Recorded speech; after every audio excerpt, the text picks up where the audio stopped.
Morning, church. Bell's taking Jesus' chain breaker this morning. We wrote down. I'm sorry y'all had to see that side of me a minute ago. That was a little embarrassing, but it was great to get it out. I'm a little nervous this morning, I'm not going to lie to you. Good morning, by the way. Good to see everybody at church this morning.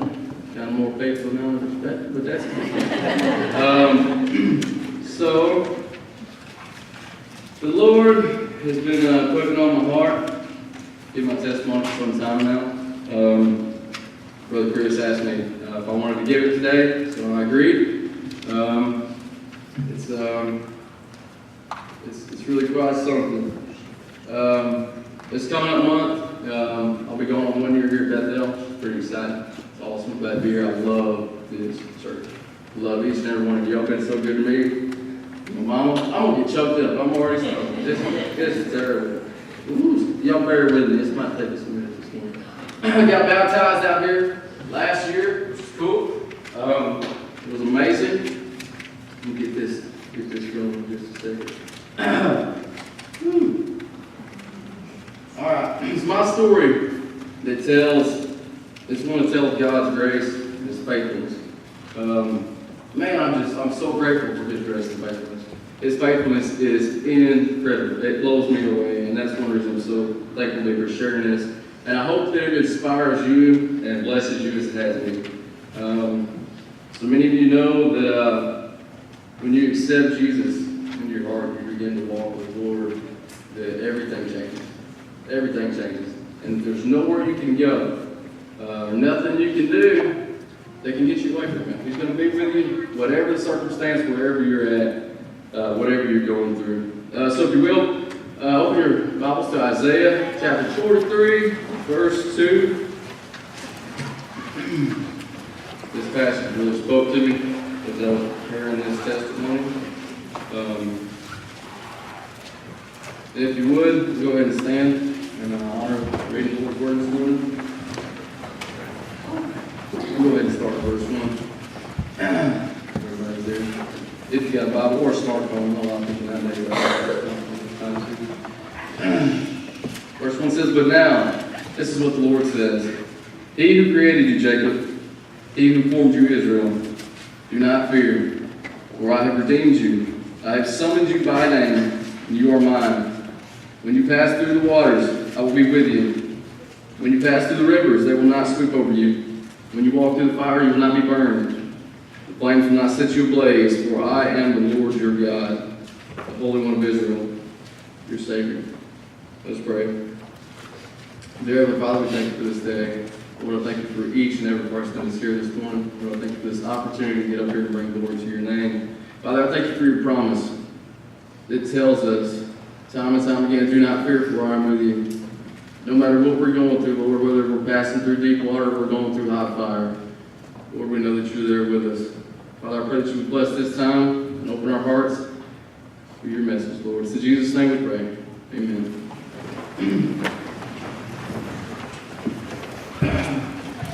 I kind of got notes, okay? I'm going to try to go off on reading that. It's better than, okay? You know what I'm saying? So when I was younger, I was kind of wild. I was a troublemaker from a small town in Missouri.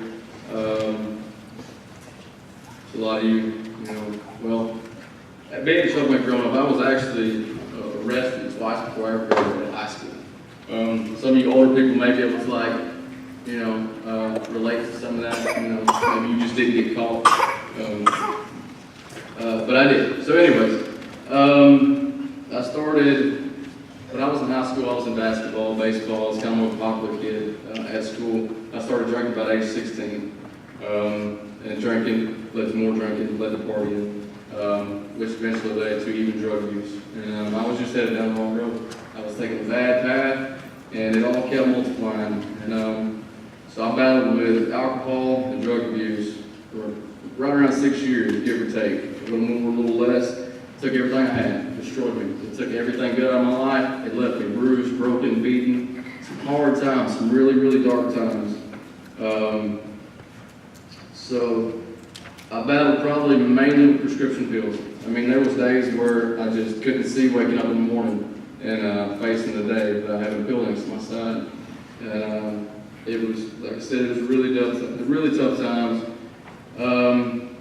I thought, and I was too prideful to reach out for help. I was too prideful. I thought, I got this. I can do this on my own. When I want to stop, then I'm going to be able to stop. It wasn't that way. So, long story short, I ended up moving to Tennessee, tried to kind of get away from my problems and plant my feet somewhere else, thinking that that was the answer to it. You know, I'm just going to get away from the people I'm hanging out with, from the things that I'm doing. I'm going to go somewhere where I'm not able to get what I'm getting here, okay? Moved to Tennessee, it didn't work like I thought, okay? There's things here, there's alcohol, there's bars here, the same as there was anything else, anywhere I was. I come to learn that even if you take yourself out of the spot you're in and move to somewhere else, until you get to the root of that problem and solve it, same circumstances are going to come up. It's not going to change. So when I got to Tennessee, I fell back into that same lifestyles. I'm a musician. I've always played music. I played bars a lot. So I got over here and started playing in bars, which just opened it up to drinking and that lifestyle again. Well, I was bad off. I was lost. Man, I was lost. I was a mess. I couldn't even stand to look at my family because it was hard for them to see me in the shape that I was in. And it was a mess, but I know I had family friends, and prayers got me where I am today. So thankful for that. So anyways, I was working one day, and after work, me and a friend went out to eat, had some drinks and stuff. And we was actually headed to a party after that. And on the way to the party, we ended up getting pulled over. Got pulled over in Gatlinburg, and ended up getting arrested for driving while intoxicated. Went and spent some time in Sevier County. And while I was actually staying in Sevier County, first time that the Lord knocked on the door of my heart. And so I was in there for a little bit. I got arrested in December 2015. I was in there in January 2016. And in January 2016, when he really started knocking on my heart, I was sober for the first time in a long time, just because I wasn't around things that I could use. And it was then, when he was calling me home, and I made the decision to follow Jesus in Sevier County Jail. Wasn't nobody around, wasn't in front of a congregation. It was just me and him. I mean, there was a lot of people in there, but at that time when I was praying to him, it was just me, you know. And I sincerely knew that I needed it. I sincerely opened my heart to him and prayed like I had never prayed, or talked to him like I had never talked to anyone else. And it was just like he was standing right in front of me.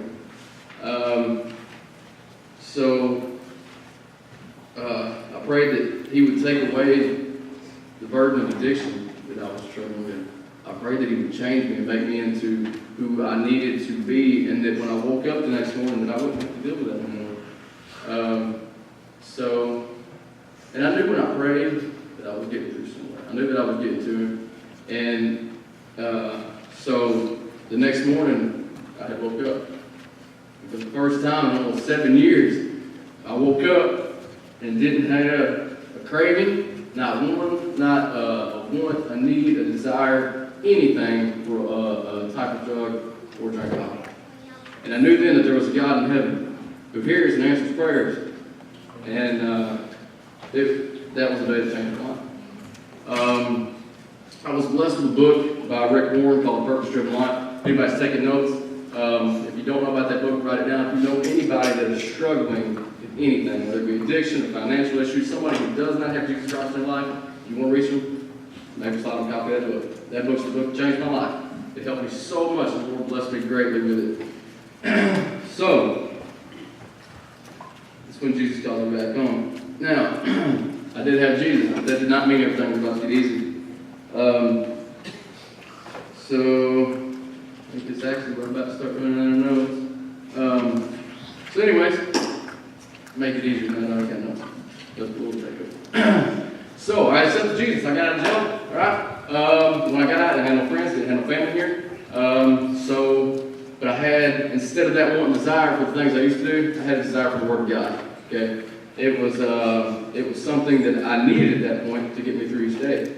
So, I didn't have a job when I got out. but I had a bunch of bills. I had court that I was battling with. I had family that was worried sick about me, and then I'm trying to tell people that I do know about accepting Jesus, and people get personal. But people, and people go to jail, and people do that all the time. But it was real to me. It wasn't just, well, this is not because I was in jail. This is because this is who I am now. So I stayed at home for months. I didn't get out. I didn't do nothing. I stayed in the Word of God, and I stayed in prayer. Probably 75% of the day I was in prayer, and I was in His Word, getting to know who He was, having Him change me, and being conformed to not to the world, but being transformed by the renewal of my mind, just like Romans 12:2 says. That was what was taking place. So then I started looking up. I was a changed person. I mean, I woke up that next morning. I had hope. I had a feeling that I've never felt before. It was just, so everything was new to me. So I went out and got a job. Needed to get some income back, and this was kind of the first time going out into the world and getting a job as the new creation, which was kind of cool because now I'm going out as a child of God and not the way I used to. So it was completely new to me. So I went and got a job at the Bear Country Working Maintenance, where I came to meet Josh. And then that's when I learned that the Lord was really testing me and teaching me patience before I met John.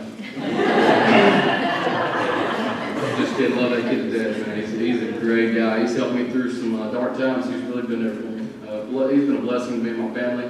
But it was cool because me and Josh went to the same place and we got to witness together. Just like I said, this is my first time being out in the real world as a follower of Jesus now. So me and Josh got to witness together. We saw all kinds of cool stuff the Lord was doing just in the workplace. Just by believing and following His Word, we've seen people really start to change, and we got to see a light shine of Christ.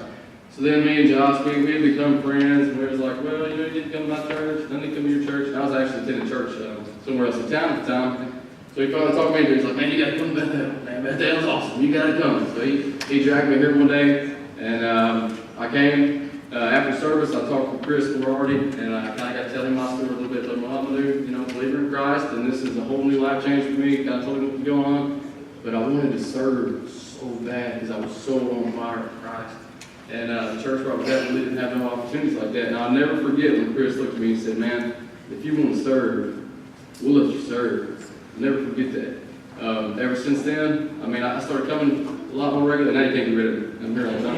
Y'all probably are wondering like all the time, "What's that? Well, you're a kid with a tattoo." So here I am. So I worked there for a while. Got to know y'all. Like I said, we got baptized. Seeing what Jesus had done in my life and the change He had made in me, it was so huge and had so much of an impact. It actually led my mom faith in Christ, which was astounding. I mean, it was so cool to see what He had done for me, but what He's doing just through the impact that He made in my life. Now others are starting to see the change He made in me, and they're coming to know Him too. And it wasn't just through her, but it was through people that I would have never thought. So we got baptized. Praise the Lord. It was one of the greatest days of my life. But I'm still battling with Lord, okay? Because I had been in some trouble in Missouri. I was on probation in Missouri.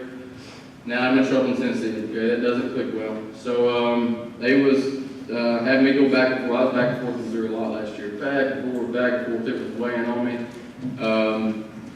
But it was still some things I had to deal with. And then I found out that I was probably going to have to go do some more time in Missouri because I had violated probation. And I remember I was reading through Revelations in chapter 2, verse 10, where it says, "Do not be afraid, for the devil is going to throw some of you into prison and test you for 10 days." And I knew when I read that verse that the Lord was speaking to me and said, "Look, this is what's going to happen.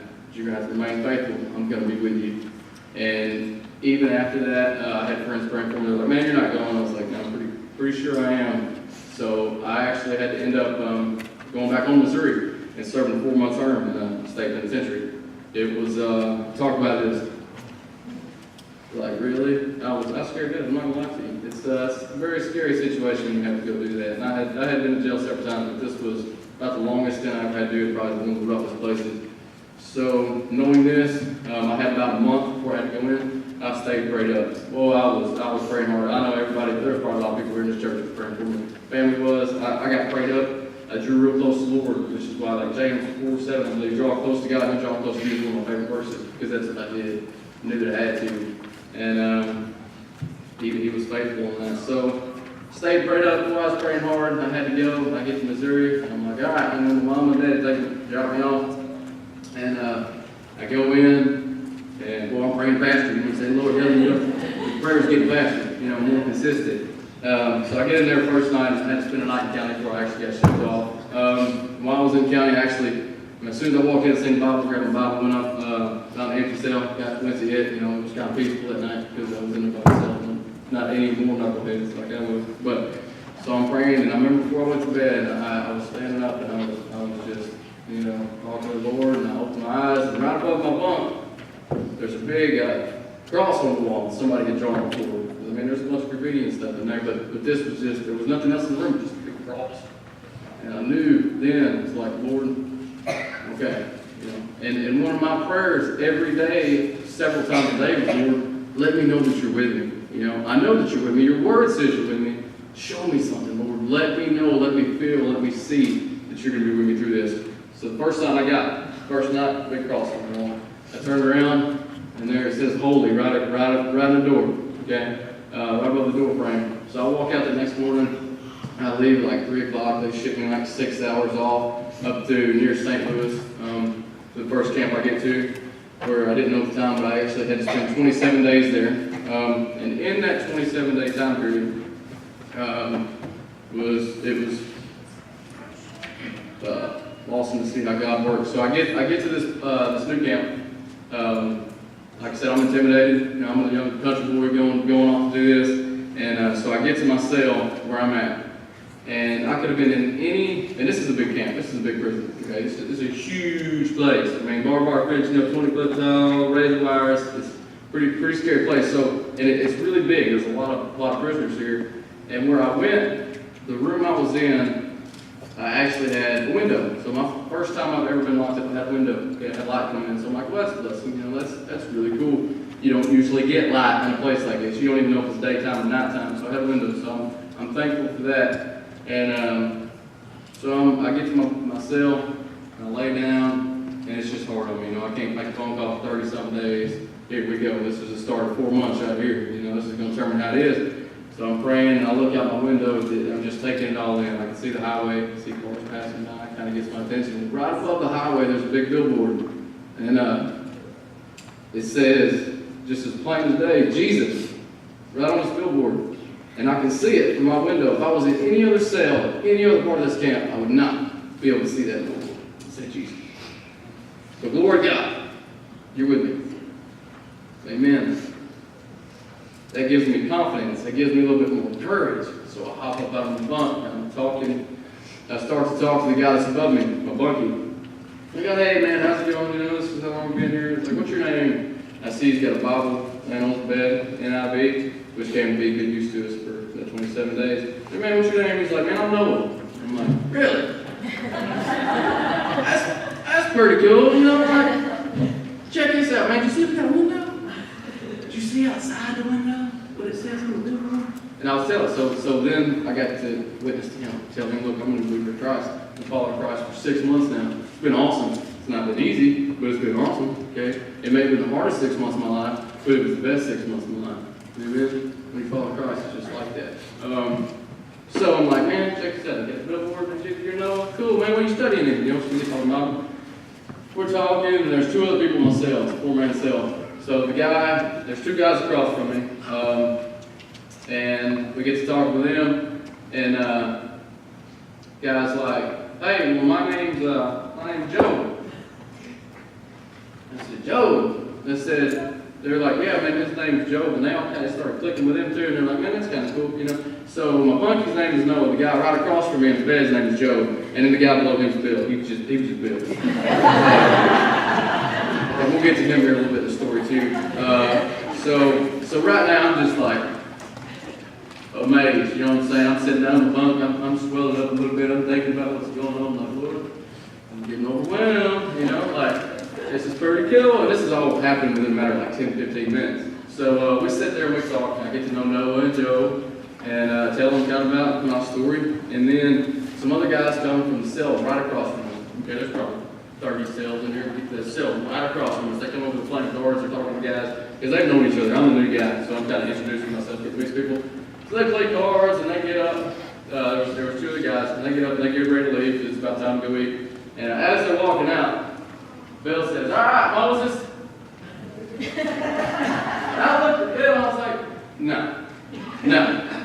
What'd you call him? He said, "Man." And at that time, Noah's face and Job's face and my face was just like, and they got it. Even though they knew his name was Moses and his name was Job and his name was Noah, they didn't put two and two together, or three and three together.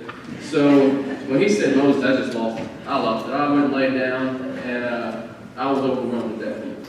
I was. Because I had Jesus out my window in the big living room. My monkey's name is Job. We done been talking about, well, I'm a new believer. The guy across from his name is Job, and the guy next door, his name is Moses. Now, if that's not proof that the Lord was with me when I needed him, then I don't know what is. So I was like, "You got this. You got this. Let's do it. Let's do it," you know.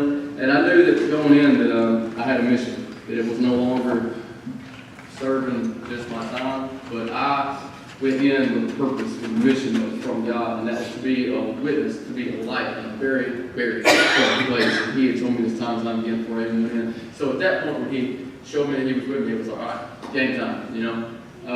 So I did. I got to witness, and I was there for 27 days, and it went pretty cool. Okay, now getting to Bill. He was the guy, I was Joe, right?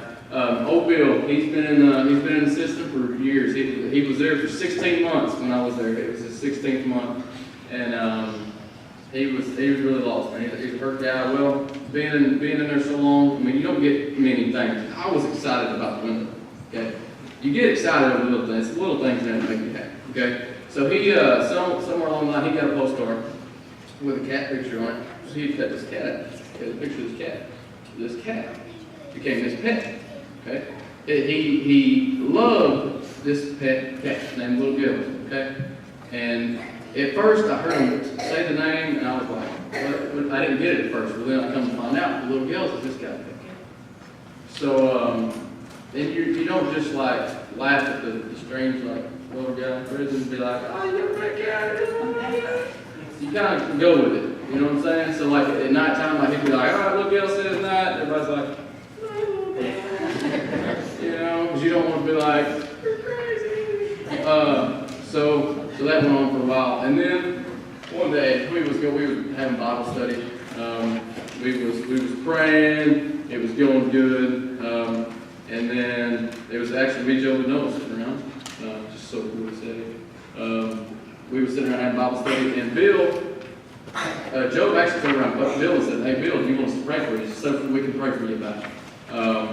You need to, accept the Lord." He was just kind of, talked to him, and Bill's like, "Don't bother me with none of that, okay? That's all in y'all's imagination." And at that time, I knew the Lord had a sense of humor too, because he spoke to me and said, "Coming from the guy with that imaginary cat." And I lost it. I didn't say nothing to nobody, but I was laughing so hard that I was in tears. So not only did I know the Lord was faithful being with me, but I found that he had a sense of humor too. So after that, I left that camp, got to know some people. Had to go to St. Joseph, which was like 7 more hours up north to a different camp. That's where I was going to be spending 3 months. So when I got to St. Joseph, it was rough. But on Wednesday nights at St. Joseph, they had Celebrate Recovery group. So once I got there, I actually got to go and have church service for the first time in 30 days. So when I got to Celebrate Recovery, man, we would praise and we would worship and we would pray together, and it was so awesome that I could have church. I was so pumped up about that because that's what I needed each week to get through the week and to do what God had called me to do. So when I get there, I get to know some of the guys. One of the guys that's actually in my wing was part of it. He played bass. He was leaving the next week. So with him leaving, they needed somebody to play bass. They needed that spot to be filled. Well, the Lord provided me. He allowed me to come in as soon as I got there, and allowed me to play on the worship team on Wednesday nights, just like I do here while I was gone. The Lord had planned that out. It was all according to His plan. He had all this set up before I even probably was. It was in His work. The billboard, the people that was in there, the band. So So I got to play bass and witness and lead worship on Wednesday nights, which was huge, man. I love Celebrate Recovery. I hope to get involved in them some in the future also. We got to see not only lives change, but just hope and light in a really, really dark place like that's it. There's nothing like seeing the light of Christ work in a really dark place. It's truly amazing. So I got to go with a bunch of guys while I was there. And at first, coming in as a new believer into a system like it is here in America, coming in, opening your Bible and reading it, everybody sees that. People notice that you don't cuss. People notice that you're nice people. People notice that you're reading and you're praying for other people, and you're sincere about it. Had a bunch of skeptics there first when I first came in. What is this? You really believe that? You know, you really think that's true? And was able to teach so many people, so many skeptics at first. And it wasn't me, because I was still a new believer. It was all glory to God, man. He provided me everything I needed, and I was able to see the people who it came up to me skepticizing in the first 3 months. So at the end of the time I was there, they were praying, they were seeing prayers answered. They were reading their Bibles. They were people that didn't believe at first now believe, whether they had to this day accepted Christ or not. They came in not believing, and by the time I had left, they knew also that there was something to this. One of my best friends, Evan, he was in the room next to me there where I was at. Got to know him. He was a heroin addict. He struggled with heroin for a long time. He was actually raised Catholic. Well, I got to know him. He was kind of, at first, he was like, man, you know, why is this happening? And he fell off church, and I was able to lead him and help lead him back to the Lord. And he would come to me with tons and tons of questions. So it was just, I was writing down scripture for him and this, look this up. And it got to the point where he was coming more frequently. And he would yell across the hall. He's like, hey man, what do I do about this? What's the Lord say about this? And I'm like, oh, here we go, you know. So it was pretty cool. And he was actually in a really tough spot about halfway through. He didn't have nowhere to go. He was getting released, and he had real bad anxiety because he didn't have a place to go. He had none of his family would contact him. He didn't have a house. He didn't have a car. It was going to be really hard. He didn't want to have to go to like a halfway house or nothing like that, because those are pretty rough places too. So he came to me, and he was like, man, we got to pray, man. I don't know what I'm going to do when I get out of here. I'm scared about it getting out soon. So we did. We sat there and we prayed for a good while. And we prayed that the Lord would provide something for him. And we went to bed that night. The next day we woke up. It was actually about 12 o'clock. He came to me, man, in tears. Just tears were rolling. And he said, he fell to his knees. And he said, man, I just talked to my buddy, and he's going to let me come stay with him. And he's got a job lined up for me as soon as I get out. And he was just, I'll never forget him being on his knees saying, I don't know if God knows how thankful I am right now. I said, he does. He does, man. And it's not over. Don't think that this is the only thing that you're going to get from him, man. This is just the beginning. He calls me every week. New scripture, new prayers. He went to see NF last week and has sent me some videos from him. Which NF's a Christian, he's a Christian rapper, he's really contemporary, but his growth and walk with the Lord it's inspired me, and to get to know that I was a part of that and be a part of that still is incredible, and it still boosts my faith to this day. So one more thing I was in there is pretty cool to tell about. It's sad too, the same way. I was in there, and Josh had called me up and informed me one day that we had lost a friend who we used to work with. His name was Jesse Boggs, which was hard. So being in there is tough enough, and then hearing that you're coming back home with one last friend once you get out, it's really bad. The Lord was there to comfort me through that. And in him comforting me, he taught me a lot. And it was a week before Thanksgiving. So Thanksgiving was that next week. And on the day of Thanksgiving, a guy that was in my room, Toby Robinson, came a real good friend of mine.